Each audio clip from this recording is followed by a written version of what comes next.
Thank you very much for this nice introduction. Great to be here, as always. After the first couple of days, it's my impression that this notion of culture at work seems to work wonderfully. I think we have really been covering lots of ways in which, say, contemporary societal developments put pressure on what we usually talk about as culture, and on the other hand, how culture, in the more narrow sense that we usually often work on it, seem to be put to work in a bigger context. So we have this kind of import-export of the culture at work. It's very interesting to see how this develops over these days. I'm going to try to contribute to this discussion, not in a very kind of panoramic way, but entering through a specific line of questioning, namely discussing what's happening in the contemporary expanded field of culture to our notions and ideas about fiction. How this divide between facts and fiction works today, how we go about handling the history of that divide, which is so quintessentially built into our notions of art. I'm not going to make any kind of this kind of very meticulous analytical work that we have been seeing with Andreas and Amit earlier in the two previous presentations. I'm going to make some quite sweeping observations and claims on what's happening in this field of this discussion on facts and fictions. I think that you could say that the divide that we seem to use quite often, really, on an everyday basis, this is fictions, no, this is facts, seem to be under pressure in a lot of different artistic and cultural practices that surround us today, and that they might really be challenging this vocabulary of facts and fictions that we have inherited. I would like to, I think my presentation is going to kind of follow kind of three chapters of this interrogation. First, I'm going to look into some examples on what is happening to this notion of fiction and facts. Secondly, I'm going to discuss a bit how are we to talk about this? That is, what notions of fiction seem to be at hand for us today. And then thirdly, look a little bit on the questions of why this divide between fact and fiction seems to be changing today. I'm going to start out in the field of literature. I'm going to start out by referring back to the workshop we had Monday afternoon. We had there 4 presentations on literature, and they all seem to me to be cases in point on what is happening. We had Anna giving a paper on Dulcimire Cardoso's novel on the returnees from Angola and Mozambique in the 70s to Portugal, and kind of this really untold, uncharted story being made the subject of a novel and the discussions that ensued. So we have here the confrontation, say, between literature and historical record. Angela was talking about the way in which Coetzee is thematizing writing as a cultural production and a way of producing historical records, historical testimony. And again, relation between literature and history, am I saying. Peter was talking about the representations of work and of leisure in the Bildungsroman, and addressing how we could use this novel also as a historical, we can kind of manual and of understanding of history with this novel. And finally, Marina was giving a paper on Dave Eggers and his seemingly autobiographical writing, and how differently this novel is read if you read it as literature and if you read it as a record of a life. So there seem to be 2 areas here meeting in this wonderful workshop on Monday, where the notion of fictionality of literature is up for grabs, as it were. What is the relation between literature and history? What is the relation between literature and biography? It seems that there's a number of encounters between literature and history and anthropology, also for that matter, today. There seems to be something with literature that interests historians and anthropologists.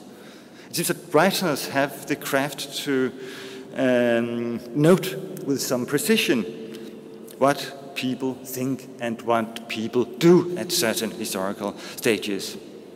They have the problem only that these people and actions seem to be made up. But then again, the authors might not note what was actually said by actual people, but it would be imaginable that they say and do in specific situations. And it seems often that these two tend to blend for us. So there is a kind of a relationship up for discussion between historical documentation and the notation of historical imagination in literature. There's lots of novels that seem to deal with that and seem to provide historical and anthropological renditions that we're interested in, and we don't quite know how to read these renditions. Similarly, in the case of autobiography, Dave Eggers was one case in point. I thought I would like to mention a Scandinavian example to you, just for the kind of exoticity of it. In Norway, the novelist Karl Ove Knausgård wrote over the last couple of years a huge 6-volume autobiography, My Struggle, Mein Kampf, with kind of certain German resonance to it. Also, it's a really obsessively detailed record basically of his own life, and it instigated a very lively and heated both public and scholarly debate. He was talking about his family, his dead father, and said some not very nice things about it. Can you do that in literature? Can you talk about other people's lives in literature like that? So there's kind of heated debate coming out of it, and of course also a scholarly debate. So is this literature? Is this an autobiography? Is this reference? Is it imagination? So the second volume of this 6-volume series was reviewed last Sunday in the New York Times book session. And the reviewer said like this: "It is immediately striking the ways in which fiction is born out of facts." A little bit later, he has to kind of amend this. The question, of course, is whether this is fiction at all. And I think that's the kind of questions that we are dealing with more and more. There are references, but it has the appearance of a novel somehow. So then comes, of course, the endless discussions about literary scholars. How do we define an autobiography? How do we define the distinctions that we have to make between different discourses addressing the real and the imaginary? And these discussions, as most of you will know, I'm sure, are usually quite fruitless and really seem to lead us nowhere. Still, we have Knausgård, we have Dave Eggers, we have Houellebecq in his latest novel, a guy called Houellebecq dies kind of when you're halfway into the novel. The same thing was made in Bret Easton Ellis's latest novel. So we have a kind of an interest in this divide. But it seems to me that these authors, and a lot of others could be mentioned, they are no longer just kind of defying the ancient contract between the reader and the writer. That is, this is fiction. It is written into the paratext of the book in some way or other, and incidentally perhaps inscribed in the text. It seems to me rather that these examples, and lots of others, as I said, seem to be pointing in a direction where the very foundation of this contract is being undone. And something is happening to the way in which we read this contract. Think about another field of cultural production. Think about documentary.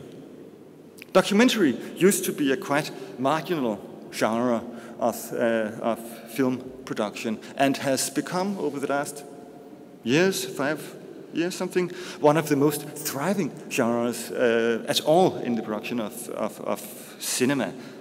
I think the kind of a certain peak was when the Palme d'Or at the Cannes Festival was given to Michael Moore in 2010, and since then there has been a lot of festivals and kind of a big circulation of documentary. And there is something in the genre of documentary that seems to parallel the problem we have with autobiography, that we have references and we have, on the other hand, a cinematic form, just as in autobiography we have references and a literary form of sorts.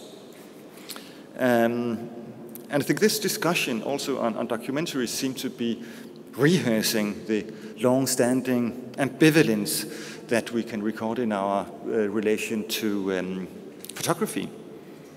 The certainty of some indexical presence in front of a lens at some point, and then the still better acquired literacy of visual constructions. In both cases, art using photography and other ways of using photography and documentary, there are an abundance of practices around that are not focused on the kind of the hygiene of separation between fact and fiction, but keep, as it were, complicating the interaction between the realms. Many other examples could be mentioned, but I think this will do just to make the point that there seems to be a certain crisis in our notion of fiction. You could say, of course, that this playing out of the boundary between fiction and fact is as old as literature, and we can find examples way back to the Greek parabasis of the drama. But I would say that even if there is this history of remarking this boundary, and even if there's a modern history of the avant-gardes kind of exhibiting this divide, playing it out in metafiction, meta-cinema, and so on. Nonetheless, it seems to me, and that's what I'm going to try to argue, that today something else is happening than just this usual, well-known, playful toying with the divide. It is as something is happening when the cultural production that we deal with no longer kind of problematize this divide, but rather seem to ignore it altogether, as if it has become irrelevant to talk about facts and fiction. So if there's a crisis of fiction, I think that you can say, of course, on the other hand, we do experience a crisis in our notion of facts, to be sure. 2 years ago at the Venice Biennial, it had the title "The State of Things," as you might remember. Jacques Rancière gave a talk there on the state of things, and he said like this: straightly stated, the state of things is a fiction. A fiction is not an imaginary tale. A fiction is the construction of a set of relations between things and sense, between things that are said to be perceptible and the sense that can be made of those things. A state of things include the selection of a number of phenomena that are said to be characteristic of our present. Second, the use of an interpretive frame with which they take on their significance. And third, the determination of a set of possibilities and impossibilities derived from that and given from its interpretation. In that sense, Rancière continues, a state of things is a framing, or what I have proposed to call a distribution of the sensible, as he always says about everything, of course. A set of relations between the perceptible, the thinkable, and the doable that defines a common world, defining thereby the way in which, and the extent to which this or that class of human beings take part in that common world. So if we start talking about facts, all of a sudden, they talk about fictions. That's a problem that was addressed quite funnily by Bruno Latour at some point, saying that now we have been working for 30 years to demonstrate that what people talk about as facts are kind of fictitious in a certain sense, constructed in a certain sense. And now we are faced then with people who claim that climate change, that's no scientific fact, that's just another fiction. How do we deal those who deny climate change as some leftist propaganda against sound corporate interests? The right way of putting it, according to Latour, of course, is to say that scientific facts and other facts are social constructions and nonetheless real matters. Only they are not matters of fact, they are, as he puts it, matters of concern. That is, relational objects of intuition set up in social and material constellations. So it seems that we have to acknowledge that there is a lot of fiction in facts, but on the other hand, there seems to be a lot of fact in fictions also. You all remember, I'm sure, in February 2003, when Colin Powell talked to the UN Security Council. Every statement I make today is backed up by sources, solid sources. These are not assertions. What we are giving you are facts and conclusions based on solid intelligence. Now, if Powell was not outright lying at that moment, the image of reality he had concocted from facts and conclusions surely was a fictitious construction. I think the case of Powell is interesting because it shows us how this strict juxtaposition of fact and fiction is becoming attenuated everywhere. There were, of course, lots of facts in his presentation, but facts then not also, as we used to say, talk for themselves. They have to be interpreted before you can arrive at any conclusions. Facts are partial. Facts are dispersed, like dots of a pattern that does not come through quite clearly to us. Someone has to draw the lines between the dots to see the pattern. Or, you should perhaps say, a pattern should be invented that can contain and embrace the fragments of facts and thus offer an interpretation of them. So what we seem to be dealing with here is a kind of sandwich structure. We have, on the one hand, some more or less evident reference to something arguably real. And then, on the other hand, we have a comprehensive structure embracing these references and integrating them in a unitary pattern through which they can be understood and interpreted, which goes for the majority of utterance about reality, I'm sure. So saying something about the world is to combine something we find according to models we invent. That would be the kind of shorthand way of stating this. Describing this, of course, goes back to the tradition of poetics. What's the good plot? And rhetorics. What is the good argument? But I think this sandwich structure of fact construction, it has recently become one of the main focuses for an entire and new and thriving literary genre, namely the legal thriller. As you know, the legal thriller is not about whodunit. We know that, or we don't care. But rather the question, who can confect the most credible notion of what happened? Scott Turow, one of the pioneers of the genre of the legal thriller, in his latest novel, at one point, writes about the protagonist, that he is, and I quote, his mood had been fortified by the fact that the prosecution evidence turned out to make a much prettier package than he had foreseen. So law and courtroom deliberation is, of course, about facts, about establishing facts. But in this quote, the seminal fact is that the presentation of a specific state of things makes up a pretty package. Oh, once again, a made-up pattern, a fiction, through which facts can be presented in a convincing and here even aesthetically convincing pretty manner. So the question of fiction of facts seems to engage us today. What it is, how it is used, and why it matters. I want to give you two more examples that deal with this question of facts and fiction. First, I want to say something very banal, really. What's happening to the mediatization of politics as we watch it on an everyday basis today? It is, of course, that we witness a substitution of political agendas, say agendas about justice, about recognition, representation, redistribution, and such matters. A substitution of political agendas with media agendas, that is, about entertainment, about stories people want to hear. From facts to fictions, you can say.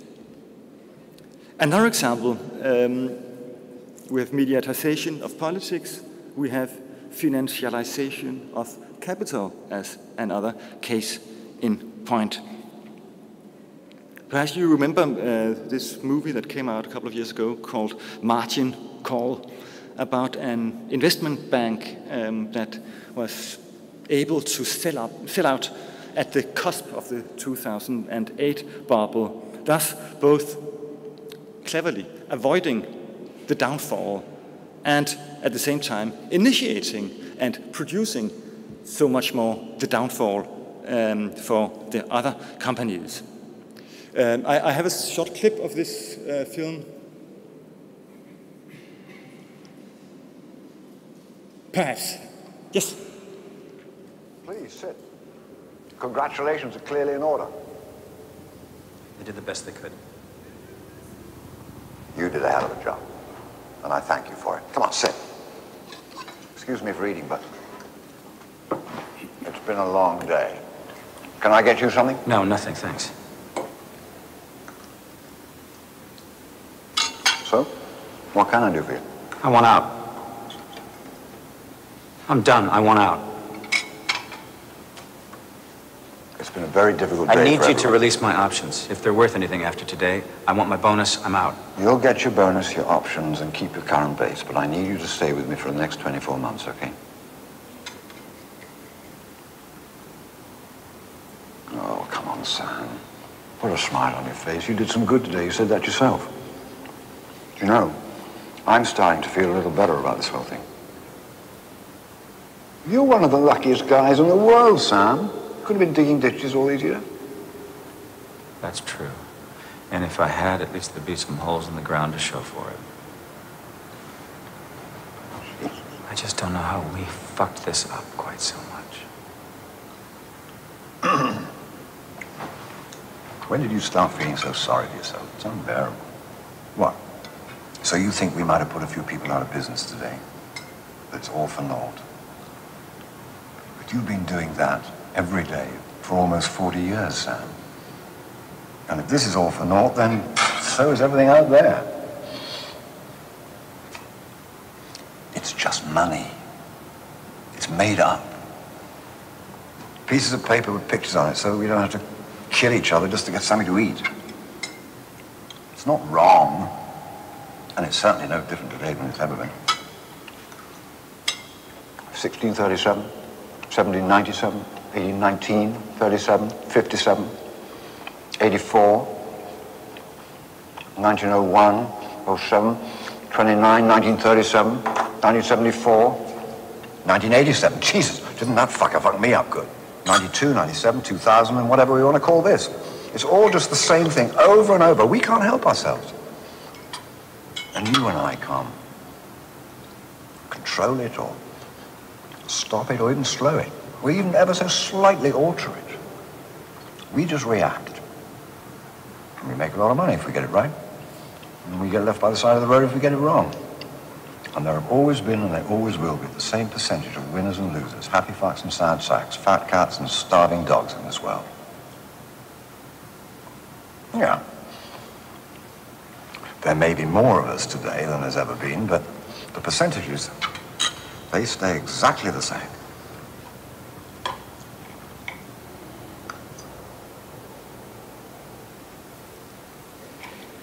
Okay. Would want to see more, but not now. It's something we've invented. Yeah. Somehow from the outset, finance as paper money, letters of debt, is of course something that is affiliated to fiction. It's speculative. It is about trust. It is about, was it Coleridge who said, the willing suspense of disbelief. What we're dealing with in this film and lots of other cultural product about the downfall is that we seem to be having now two different economies. We have an economy of production and we have an economy of finance. The production of economy, it belongs to the industrial era. It's about investment in infrastructure and production to secure long-term returns. Whereas finance economy is something that belongs to a new era where investment in credit packages bought and sold in still new combinations of second, third, and fourth creditors, and all sorts of different forms of options and futures. Betting on the expected, betting on of others, and so forth in a long chain. So you could say that in what they call postmodern capitalism, fact-based economy is being replaced, supplanted by fiction, the collateralized debt packages. And this fiction, of course, again, turning out to be something that has very real consequences for those who lose their pension funds and their jobs. In more general terms, I think I would say that we live in an era where our ways of thinking and acting, our expectations and interactions are actually challenging this good old distinction between real and fictitious. What we see in the arts and in the cultural practices I started by making a reference to seem to somehow mirror the same thing happening at large, this distinction becoming irrelevant around us. So we need, and this is my second point, we need to rethink the concept of fiction and the way in which we use the notion of fiction. I think very generally, you could say that we possess two different notions of fiction. We have a notion based on the what of fiction, the content of fiction, the reference of fiction. And we have, on the other hand, a notion that focuses on the how of fiction, how it is made fiction, in fakara, to make. So focusing not on the content, but rather on the form of the fiction. We have a notion dealing with reference, we have a notion dealing with construction, say. The notions dealing with references are usually logical theories that distinguish utterances according to the nature of the referent. There are non-existing entities like unicorns, the country, Narnia, Sherlock Holmes, and lots of other. And then, of course, we can classify them according to the possible worlds or cognitive spaces they inhabit. It's a very kind of generic distinction. It's there's a certain philosophical hygiene attached to this notion of fiction, but it is difficult, I would claim, to use this analytical notion of fiction to analyze these things that are happening around us. Then, on the other hand, we could start from the other side, the form of the utterance. We could ask, not as logical theories of fiction do, what in the world are we talking about? Sherlock Holmes, Narnia, whatever, but rather, how are we talking about the world? So we're not interested in the referent here, not in the logical structure of utterances, but their function. How does the organization and the disposition of an utterance, of an expression of sorts, open up a world for us in a specific way? This takes us back, of course, to a romantic notion of discourses and a critical tradition focusing on the order of the way in which we speak, where both the subject and the object of an utterance seem to be given with the historical form the discourses take. There's an implicit philosophy of culture here, that expressive utterances are not about the world. It is a way of setting up a world in the first place, projecting, as it were, a world image on the given surroundings and conditions around us, thus making those surroundings into what they would call a world for us, and the conditions that we face into a meaningful horizon for human agency. We are dealing with the production of symbolic systems, say, or with the famous notion coined by Ernst Cassirer, symbolic forms. A cultural analysis focusing on symbolic forms would examine the world image that comes about through the organization of a specific expressive material, whatever it will be, linguistic, iconic, plastic, sonic, or whatever. And with this maneuver, of course, the idea of reference is attenuated, because the expressive organization of symbolic forms is not aimed at pointing to the world, but to set up the framework of a world image which, as it were, precedes any pointing in the first place. You could say that in this approach, symbolic forms are conditions of possibility for a reference. One cannot talk about everything at any time. Historical sets of symbolic forms delimit which references are possible when. You say the Mercator projection inaugurated a new way of looking at and talking about the globe, or quantum physics, a new way of assessing atoms. Or you could say that Shakespeare's sonnets, for that matter, inaugurated new ways of conceiving of human love and longing. The different discursive forms that we deal with enable, with the beautiful notion, the beautiful wording of Nelson Goodman, the production of facts. So we don't say that symbolic forms don't have a reference. They do. But contrary to the logical theories of reference, culture and analysis based on the philosophy of symbolic forms would not start by a reference, but examine the discursive conditions of possibility for something like a reference. Now, if we work in this way, it is, of course, quite a lot harder to say what fiction is. In the reference-based theories, you can distinguish between horses and unicorns as representatives of real animals and imaginary animals. But in our tale, in our take here with the philosophy of symbolic forms, we would say these are two different constructions of expression. We are heading with this theorization into some sort of pan-fictionalism, you might say. Everything and nothing is fiction to this stance. Everything we know about the world is our own symbolic constructions. That would be Latour's point. And the world simply is these constructions. That would be Rangier's point. If we take this point of departure, however, could we come back to refine the useful notion of fiction that we inherited from the fact-fiction divide? I think we can, if we think of fiction in this context still of, say, romantic pan-fictionalism. We can single in on two specific questions that can specify what fiction means to us. Namely, on the one hand, the mediality of the symbolic forms we're dealing with, and on the other hand, the historicity of the symbolic forms we are dealing with. The French philosopher Paul Ricoeur once wrote a quite beautiful small article on the notion of fiction.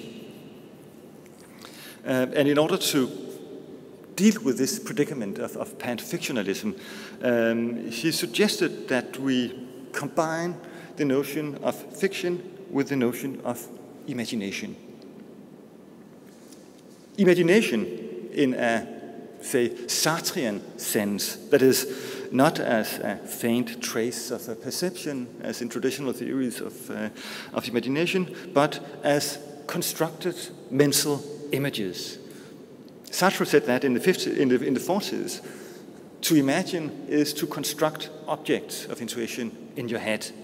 And Ricoeur takes this on and says, yes, imagination is about construction of imaginary objects, the production of fictions. If you engage into doing that, you're not just kind of dreaming away. No, you produce images. And you produce images in specific media.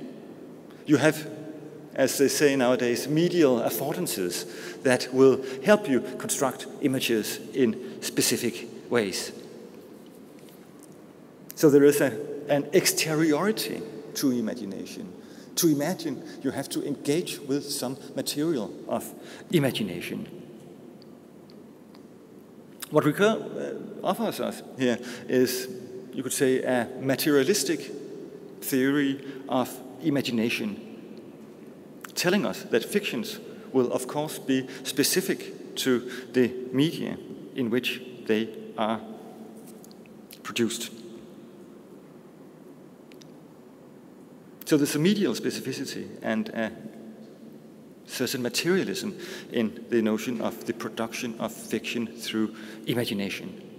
This still leaves us, though, within the romantic paradigm of pan-fictionalism, but it invites us to qualify the imaginative construction of new expressions, our understanding of fiction again, as something material linked up with a specific media ecology. The next step then would be to look at the actual historical and institutional mechanisms underpinning and capturing this activity of imagination. Now, when we distinguish between fiction and non-fiction, I mean, it's easy for a librarian. It's easy when we visit a bookstore, fiction department, non-fiction department.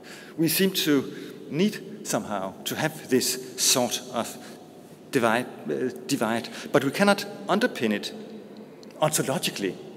That was what the logical theorists tried to do.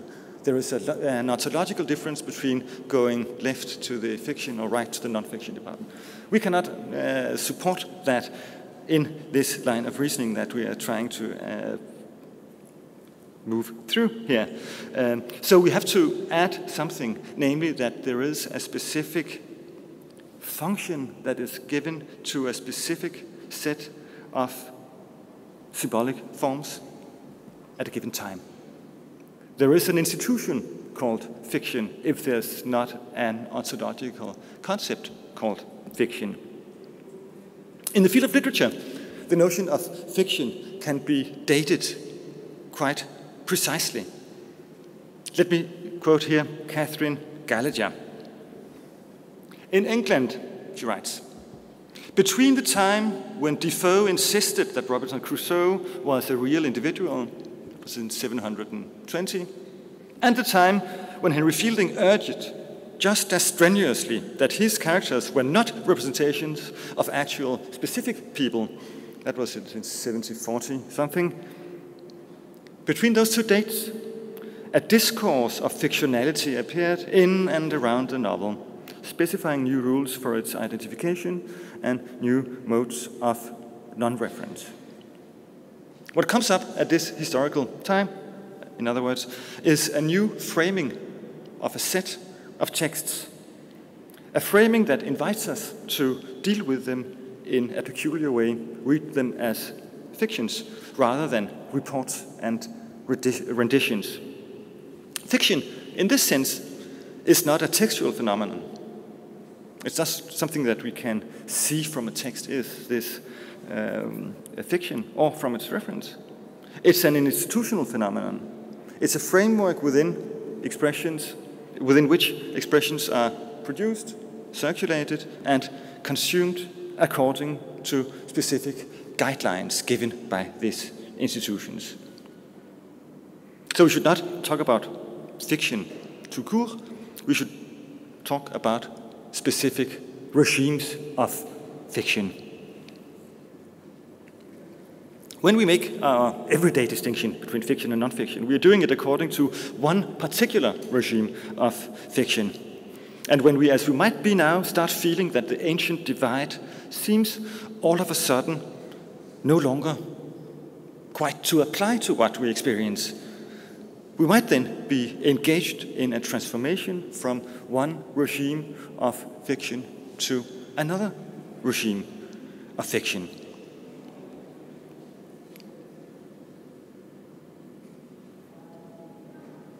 So, if we have those two notions of fiction, one's based on reference and the other one as a general concept of cultural poetics, and we try to go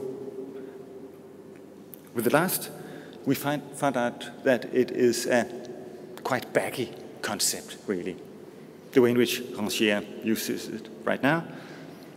And then we try to operationalize it by adding two precisions: that cultural poetics, the imagination, the production of new forms, is always relative to mediating apparatuses. And secondly, that within a broad field of practices of cultural poetics, there are some specific institutionalizations of the individual practices, including the one for so-called artistic fictions, who we've had around for 2.5 centuries as a special case of texts,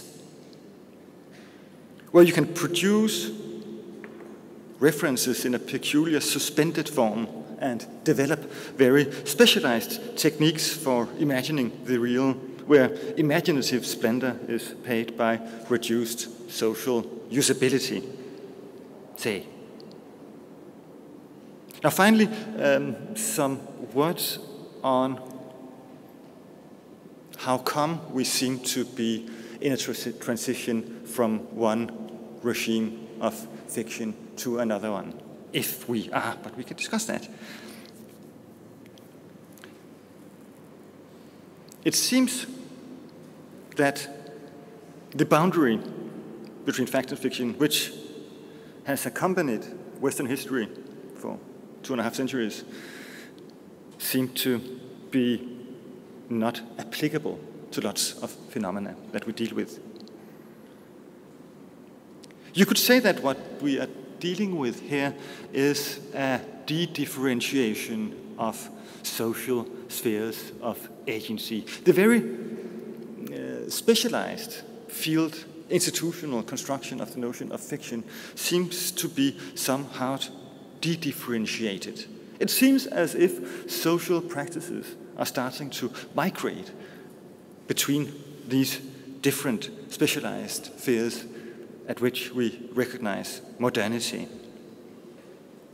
You would say that modern social institution of fiction really follows the general social and institutional differentiation throughout modernity, as diagnosed by Max Weber and later by Michel Foucault when he talked about the disciplining of different spheres of action and knowing, and by Jürgen Habermas, of course, as differentiated communicative rationalities. There's one communicative rationality pertaining to the sphere of art, another one to politics, and so on. There has been a kind of a twofold differentiation characterizing modernity, a delineation of social territories for different agencies. Here you do literature, here you produce, here you talk about politics, here you talk about faith, and so on. And then a specialized development of different rationalities that are unfolded in those different territories of action. The rationality of fiction, the rationality of science, rationality of economy, rationality of faith, and so on. There has been a coordination throughout modernity of social activities and their territories. It seems that everybody throughout these days cite Musil. I got a Musil quote here too. He said about this situation, about the differentiated landscape of different territories and different rationalities. He said, don't read a poem at a board meeting. Don't put a crystal glass on a cultivated field. That will look ridiculous because you provoke a clash between two highly differentiated cultures. Culture of making crystal glasses and cultivating land, between poem making and the usual run of a board meeting. And my claim is really that these clashes are nonetheless beginning to take place more and more often around us. The social reproduction of the 21st century no longer seems to pass through the discrete spheres inherited from the disciplinary regime, but rather through transversals, transpositions. This is the diagnosis of the societies of control that Deleuze proposed shortly before he died.